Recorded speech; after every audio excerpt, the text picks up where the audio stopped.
spent 2.5 years in an abusive relationship, and I didn't know I was getting abused. It was my very first relationship. I didn't know what I was signing up for. When you're 18 and you've never been in love, you put up with a lot of things you don't deserve. The red flags just look like flags to a girl in rose-colored glasses. I thought the love bombs were just love. Just weeks into our relationship, he started the financial abuse. He was the one with income, but I had to pay for meals, whether we were together or not. Anytime I get some money, he asked me to buy him presents. My money wasn't mine, and I couldn't hang on to it for very long. I spent more than $2,500 on him during my first year alone, and ended the year with only $50 to my name. I thought that's what you did when you love someone. Academic abuse came next. He tried telling me that college is pointless and that I'm wasting my time and money. He advised me to drop out and come live with him and fully depend on him. When I told him I was finishing college no matter what, that was the first time he threatened to break up with me. I was so shocked. College had always been the most important thing, and he was trying to take it away from me.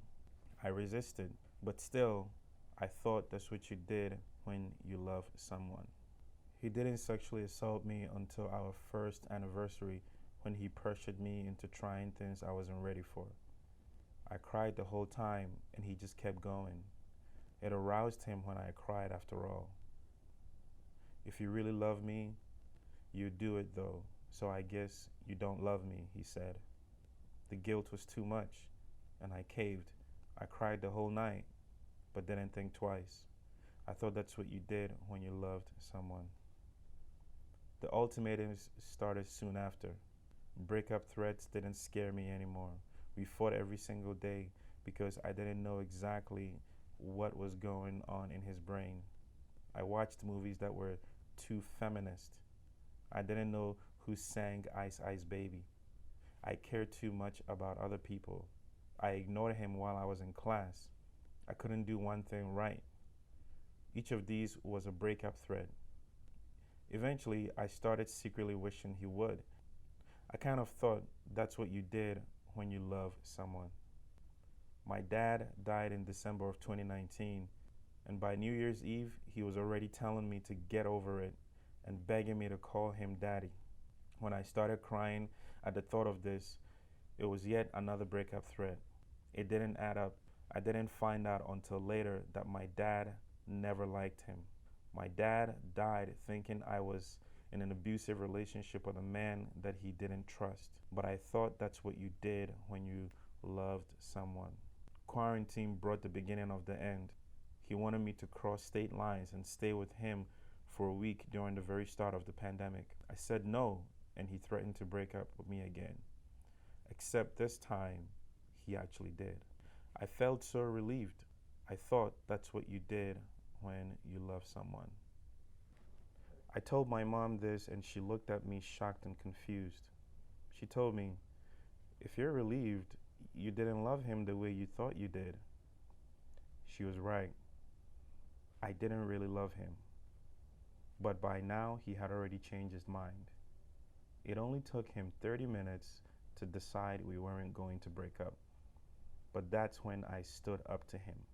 I called his bluff, and I told him that he wanted us to break up so we would be broken up. I told him that he just loved how easy I was to control. He got mad at me again, but this time it had no power over me. For 6 months, I tried to maintain a facade of friendship because I didn't know he was my abuser yet. I thought he was just an ex-boyfriend.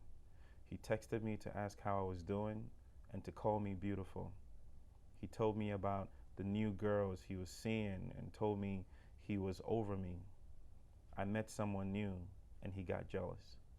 He asked me to break up with my now boyfriend to give him another chance when it was clear he hadn't changed even a bit. So I blocked him from everything. I will never speak to him again. It's now been over a year since I escaped, and I've never been happier. I'm in a healthy relationship and I am healing my wounds. I didn't really feel like a victim then because I thought I was doing what people in relationships did. But now I know that I am a survivor and I am so much stronger for what I went through. I'll never go back to settling for less than what I deserve. I threw away my rose-colored glasses for good.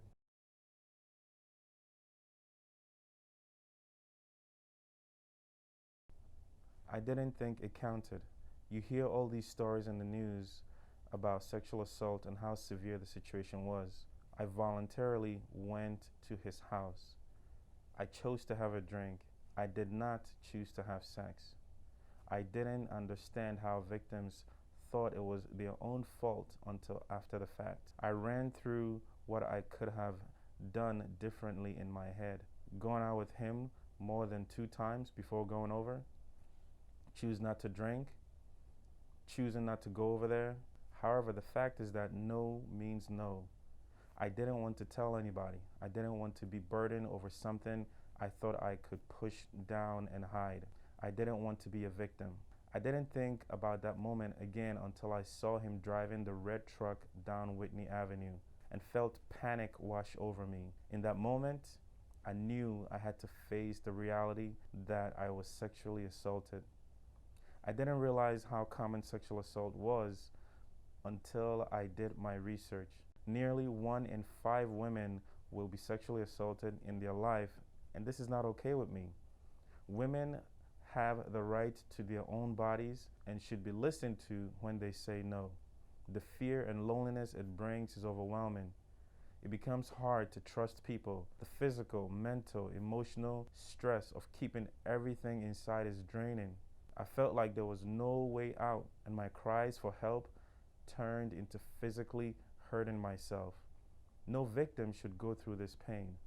I would not be saying this 6 months ago, but what I went through made me stronger. Talking to friends, family, and counselors made me understand that what happened was not my fault, and it definitely counted. Don't diminish your pain based on other people's stories. Your pain is real, and you have the right to speak your truth. So if you're a victim, I hope you have the courage to talk to others. I hope you have the courage to face the facts and one day accept that this happened. It doesn't fully go away, and I don't think it ever will, but it does get better. You just have to know that you're not alone.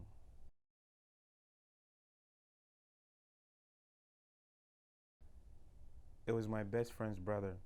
She and I had been friends since the 7th grade, and we were the kind of friends who instantly became like family.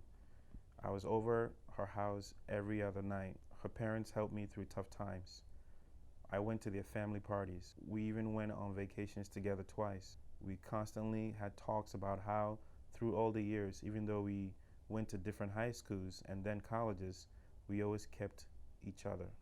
We'd been through several friend groups together that although they fell apart, we always stuck together. We generally thought that nothing could ever come between us and that we had that kind of relationship that couldn't be broken. This story is the reason why I no longer have full trust in any relationship I have. Her family always had this inside joke that me and her brother should end up together, considering I was already basically part of the family. This joke had started innocently when I was about 13, but it would later become his excuse to touch me. Even after he touched me the first time, I continued to go along with the joke with her family. I didn't want it to seem like there was something off. I couldn't imagine my life without this family, so instead of confronting how I felt about it, I pretended like it didn't happen. That was a mistake. However, because he took me playing along with the joke to mean that I was flirting with him, especially when we were drunk. The last time I entered that house, I was drunk. It was the last time me and my best friend would see each other before going back to college. So of course, we had a night of drinking together. After having a few in her, my best friend asked me if it would be okay if she left to go hook up with her neighbor who she said had been talking to. And because I was tired, I said yes and went to bed alone, even though I shouldn't have. They say that in addition to fight or flight, there is a third option: freeze. I learned that night that I freeze. After waking up to feeling hands on my body, I knew exactly what was happening to me, and I immediately became terrified to the point where I couldn't move. In fact, I don't think I moved again for at least 20 minutes after he left, even leaving my pants around my ankles where he had left them. I struggled with feeling anything about the event at all for a long time because it wasn't rape. Because he knew my best friend could come back at any time, he did everything else he could and then left me there. After that, I became lifeless in a different way. I went numb. I never left my bed or did any of my schoolwork. I didn't date because how could I let another guy near me after that? All of this happened a year and a half ago, and I'm still feeling remnants of that empty, sad, guilty, disgusting feeling he left me. After a few months, I gathered up the courage to tell my best friend what he did. And honestly, she was great. She asked me if I was getting the help I needed and said her brother was dead to her. She was on my side. I would find out that was a lie. Eventually, my empty feeling evolved into anger. I didn't think it was fair that I was struggling to keep myself together for the better part of a year while he went on being happy with his girlfriend, whom, yes, he had been with for all the times he touched me. I decided I wanted to tell. I wanted to tell someone important enough that he would feel a fraction of the shame that I did. I wrote an anonymous letter to his girlfriend explaining what her boyfriend had done to another girl, without extreme detail, of course. I asked for my best friend's help in mailing it, for which I received a very negative reaction. She told me it was unfair of me to send it because her brother was going to be deployed in 2 months, so I held off. But my best friend wouldn't speak to me for another month. The anniversary of the event crept nearer. I felt I had to send it. He didn't deserve to go the full year without consequences. I created an Instagram account and DM'd her my letter. I explained that I didn't have the courage to give my identity and that my intentions weren't malicious. I simply wanted her to know who she was with before she dedicated her entire life to him while being deployed. I then received a text from my best friend. She knew I had sent it and was not happy. One of the last texts I ever received from her was, "I don't know what to say." I lost contact with the family for a while after, since my best friend wasn't talking to me. However, on the anniversary of the event, I saw an engagement announcement on Facebook for my best friend's brother and his girlfriend. That was the second biggest blow I could have received. She didn't believe me.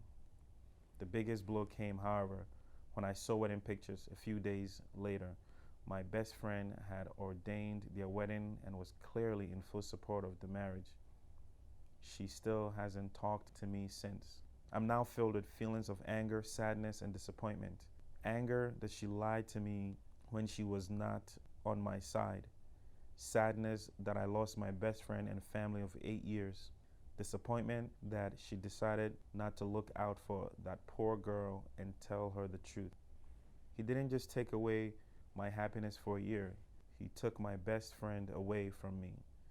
He took my second family away from me. And I will never forgive that pair of siblings for doing what they did.